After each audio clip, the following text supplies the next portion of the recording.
Good morning. So, good morning mga partners, good morning mga friends. Um, by the way, anyway, I'm Kenneth from Bohol and sa presentation na to, gusto kong ipakita sa inyo kung ano yung kagandahan ng tinatawag natin na multiple accounts. So, ano yung mga advantages kung by the time you started the business is nag-multiple accounts kaagad. So, siguro ikaw, isa ka sa mga taong nag-member na pero one account pa or hindi pa nag-member at hindi pa nakapag-decide kung ilang accounts yung gusto mong kukunin. So, explain ko sa iyo ngayon kung bakit maganda by the time you start a business, mag-multiple heads ka. So, the beauty of multiple heads. So, may mga options tayo how to start the business. So, first option is tinatawag namin na starter package, which is one head. Second option mo is entrepreneur business package, which is three heads. And third option mo is international builders package, which is seven heads. So, ito yung common options by the time you started the business. So, pero I personally recommend na kung gusto mo talagang seryosohin yung business mo at gusto mo kumita ng malaki dito, so I recommend you start at 3 heads or 7 heads. So, bakit? So, ipapakita ko ngayon sa inyo kung ano yung mga advantage pag nag-multiple heads ka. So, siguro, by the time normally, yung mga distributors na na-explain na ng business, they started at starter package, which is one head. So, sa starter package, yung capital mo is 7,980. So, ito yung pinaka-capital mo sa business and yung worth of products na balik sa'yo, 6,000. And then, meron kang isang scholarship certificate. So, yung sa genealogy mo, ito yung makikita mo. So, one account, meron kang left, meron kang right. So, ipagpalagay na lang natin sa one account, maximum na pwede mong malagay or minimum na pwede mong malagay by the time you started your network is 2 tao. So, what if 8 tao yung napajoin mo? Kasi hindi lang naman 2 yung taong kakilala mo. Posibleng may pangatlo, pang-apat, pang-5. So, ipagpalagay na lang natin na may 8 nag-join sa'yo. So, ano yung magiging scenario or ano yung magiging structure nito para ma-maximize mo yung income pag one account ka lang? So, ito yung magiging scenario. 4 sa left and 4 sa right. So, possibly, yung income na makukuha mo sa 8 tao na nag-join, is a sponsoring bonus, kikita ka ng 8 tigpa 500. So, 500 times 8, 4,000. And then, sa matching bonus, so, kikita ka ng 4 na tigwa 1,500. Okay? So, 1,500 times 4, equivalent to 6,000. A total of 10,000 pesos yung kinita mo sa 8 tao na nag-join sa'yo. Sa one head. So, ano yung advantage pag you started entrepreneur business package or 3 heads? So, magkano yung kapital sa entrepreneur business package? Yung kapital is 23,940. So, 7,980 times 3. So, yung worth of products na nabalik sa'yo is 18,000. And then, ito yung magiging structure mo. Ikaw yan si U1, U2, at saka si U3. So, by the time you started the business, ganito yung structure na makikita mo sa genealogy mo.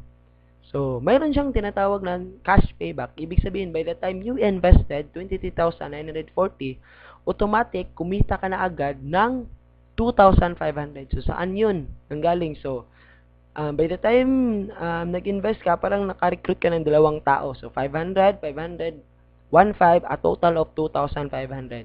So, makikita mo yung return of investment na nabalik sa'yo or yung return is 18,000 na products plus 2,500. So, a total of 20,500.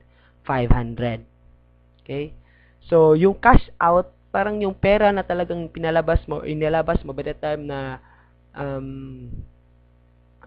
na-consume mo lahat ng yung products or nabenta mo, plus yung 2,500 na cash, automatic makukuha mo.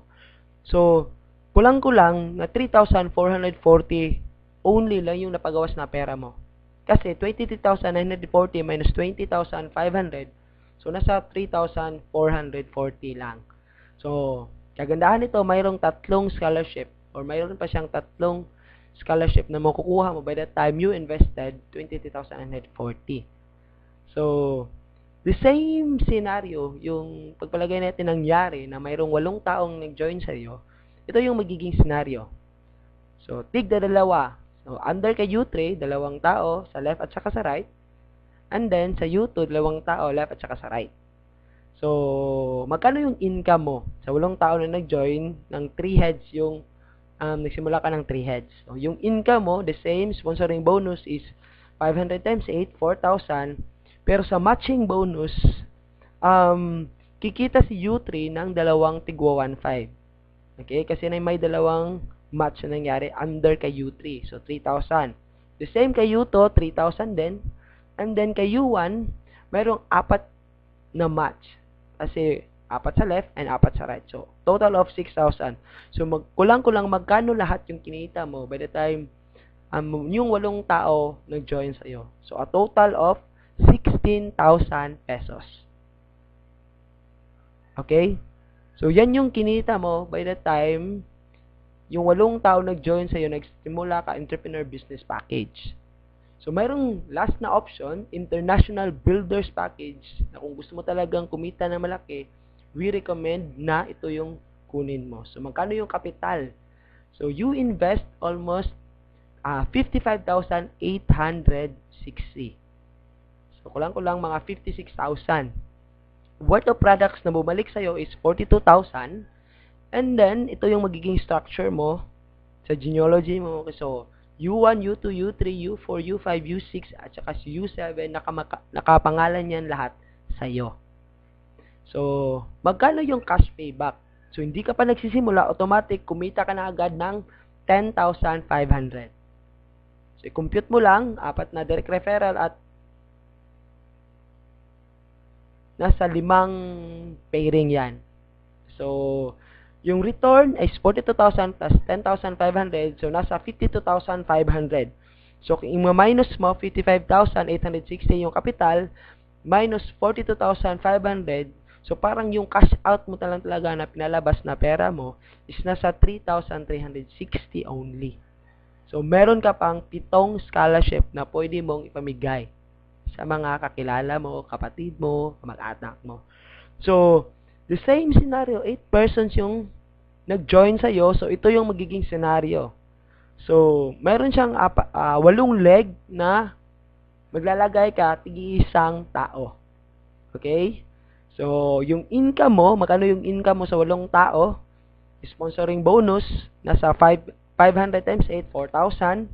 So, matching sales bonus, si U7, kumita siya ng isang pair. So, 1.5.